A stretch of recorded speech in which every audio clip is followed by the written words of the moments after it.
La composition de nos plats est bien entendu extrêmement importante, mais la façon dont on va manger et dans quel état d'esprit on va manger est extrêmement important aussi.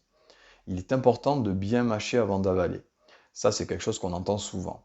Mais il ne s'agit pas d'en faire une obsession et de compter le nombre de fois où on va mâcher avant d'avaler. Le conseil que moi je donne habituellement, c'est plutôt de prendre plaisir à ce que l'on mange. C'est-à-dire de prendre plaisir, de prendre conscience de ce que l'on mange et du plaisir qu'on a à manger cet aliment. Et en fait, on va se rendre compte souvent que, par exemple, sur des aliments qui vont être sucrés, les premières bouchées vont être agréables et au fur et à mesure de la prise, on va se rendre compte que ça devient trop sucré.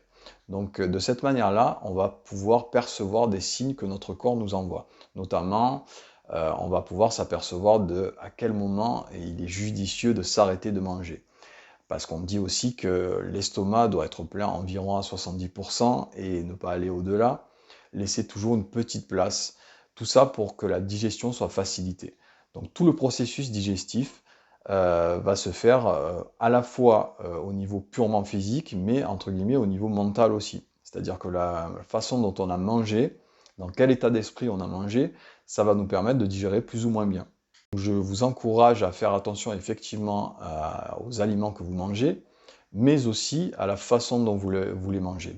Prenez votre temps pour manger, prenez conscience de ce que vous mangez, arrêtez-vous au bon moment, arrêtez-vous en fait l'estomac léger, de façon à ce que le processus puisse se faire de manière la plus optimale possible. Et de cette manière-là, vous aurez d'autant plus plaisir à entamer le résultat suivant avec une légère sensation de faim, ce qui n'est pas le cas quand on mange trop ou quand on mange trop rapidement sans prendre conscience de ce que l'on mange.